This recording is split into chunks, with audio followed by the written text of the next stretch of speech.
Well, hello everyone. Because we canceled today's faculty meetings, there was some information that I really do need to share prior to our in-service on Monday, and so I'm creating this virtual faculty meeting just so that I can get this information to you. So please make sure that you walk through this whole presentation with me. I'm going to try to keep it at 15 minutes or less.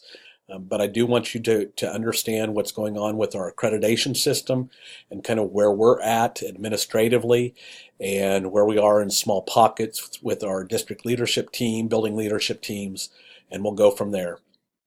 What I will show you first of all is this is one of the reports on the state's authentication page, and there's a lot of information that we have to submit to the state, and we've been working through that throughout the year, and I want to go over the information with you so again you understand what's being communicated to the state and where we're moving when it comes to accreditation. And so I'm going to start here on this submitter information, and basically this just says that Dr. Argabright is the one who ultimately is responsible for making sure this is submitted and submitted correctly. I'm going to move to the next item on here. We do have to identify an outside visitation team, and we have done that. We are using Greenbush as our educational center, and so that's why we've marked this. And then our chair for our outside visitation team is Dr. Royce Powelson, and he does have some ties to our district as he did his dissertation over why OLPI seems to have so much success. And so we believe he'll be a pretty good asset as we move through the accreditation process. The next item on here is we did determine, based on going through rubrics and kind of where our comfort level was, that we would go ahead and say that we are in the first year of the cycle. And we did have the opportunity to put us at different places, and we probably are further ahead in some areas than in others. But we kind of wanted to see where everybody else was going, so we decided we'd just go ahead and go with the first year. And so each year there are a few different requirements of us as a staff, as a district, and so just wanted to let you know that that's where we're starting and that's where we're going to be moving. The next item over here is a system profile. Basically, what this asks us to do is to submit information that describes our district. And we have done this on a Word doc through a Google Doc. And so basically, we're still fine-tuning that, and that does not have to be done until later this spring. But just wanted to let you guys know that that is out there, and we have shared that with different groups, including our site council, PTO. We have also shared it with our district leadership team, BLTs, and so eventually that will be something that will be submitted. The next item on here is a compliance issue. It's basically, are we in good standing? Are we following through with state statutes, federal statutes, and other regulations? And obviously that's something that we are doing, and we will continue to mark yes on that because that is a pretty important piece to be in compliance. The next issue we have over here is foundational structures. And these are all the elements that must be in place and must be addressed through accreditation. And so if we look at this, we have tiered system of supports and interventions. And what it asks us to do is to basically give the outside visitation team and the state of Kansas an idea of where we're at in regards to the implementation and where we are with that. And so we have the option of no system, developing a system-wide plan, implementing a system-wide plan, and to the point where we're being able to provide evidence that the plan is effective. And so at this point, when it comes to tiered systems of support, we do believe we are in the implementation stage with that. We're probably further along in some areas than others. For example, our elementary school definitely has some MTSS structures in place that are very effective, but we do have some work to do at the secondary level, and we also have some work to do in some of the other content areas, specifically math. And the other area that we'll be looking at is the social emotional piece of that. And so we do believe we are in the implementation implementation stage, but we'll probably be in that stage for quite a while as we move to try to get all of those systems in place. Stakeholder engagement. We do believe we are starting what that looks like, and how to have our patrons engaged, how to have our parents engaged. And that kind of goes back to some of those family engagement pieces that I've alluded to from time to time. So we'll be taking a look at that. Our diversity, equity, cultural competence. We believe that we are implementing basically what that means, in that we do try to strive to provide an equitable education to all students, regardless of their social economic status, their ethnic background, religious background, whatever that might be. The next thing is communication and basic skills. And again, we're working through that as we're doing some of the writing across the curriculum that we'll have at this next in-service. And then we'll talk a little bit more about what that might look like down the road, because we are in that developing stage. As far as civic and social engagement, again, we're probably further along in some areas than in others.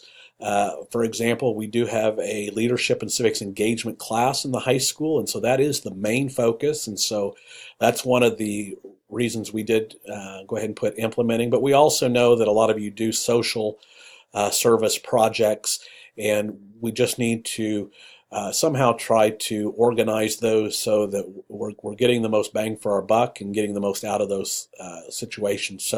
But we do believe we are implementing there. As far as providing physical and mental health resources for students, we do believe we have access to those, and we are implementing those. And that also goes through a curriculum as well, both through our physical education, our board policy of having 60 minutes per day physical activity, and then obviously having counseling services, and then access to the special education co-op. As far as arts and cultural appreciation, we are implementing a system-wide plan. We are probably not where everybody wants to be with what that plan is, as I know many of us would like to see art become something within our district. We are trying to do some of that already, maybe on a smaller scale, to provide that extra art experience, or that extra fine arts experience. And we do have the music and the band, but providing that with Heather Bailey at the elementary school, providing some art support, and then Lisa Cole, who's doing a fantastic job at the high school level, giving our high school kids an opportunity to explore that as well. And then finally, post-secondary and career preparation. We do believe we're doing, we've got a plan in place going there. Do we need to tweak it? Do we need to enhance it? Yes. But with our college and career activities that we're engaged in through Career Cruiser, also through the College and Careers class, we also know that we take a lot of college visits and industry visits when possible. And then the other piece of that is trying to see how that works down in the elementary school. In the past, we've talked a little bit about how field trips tie directly to curriculum, and we're going to need to figure out how we're going to do that. You'll see here that we did take quite a few notes on this, and so basically, as we have gone through this, we've taken some notes of how we're doing this, so that when we go back to these, we'll be able to talk confidently about what we're doing. The next item on here is, and you should remember this from several years ago when we first started about the new accreditation model, when we take a look at the 5 R's, relationships, relevance, responsive culture, rigor, and then the other one is results. And basically what we did as a staff, and then breaking that down, we decided to figure out where are we at when it comes to relationships, relevance, responsive culture, and rigor. Are we in the no development stage, the implementing stage? Are we in a transitioning stage? Or are we in a modeling stage?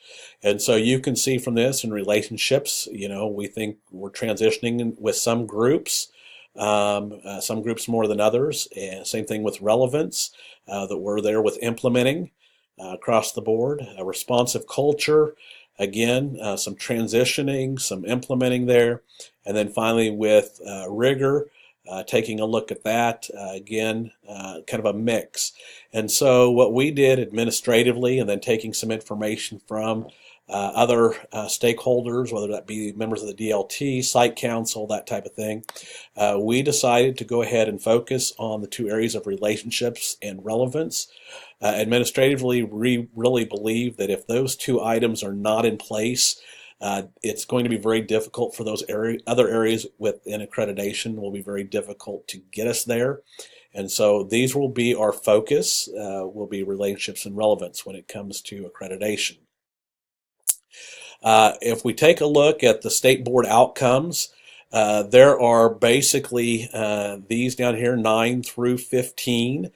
Social emotional growth, kindergarten readiness, individual plans of study, our graduation rate, what does post-secondary completion and attendance look like, and then also civic engagement, and then we'll take a look at the outside visitation team. So basically what we were asked to do as we go through here is how are we collecting social emotional character development data, and so we went ahead and recorded all the ways we believe we are doing that, and again, we think we've got some things in place there, probably need to be refined a little bit, but think we're going kind of in the right direction in a lot of those areas.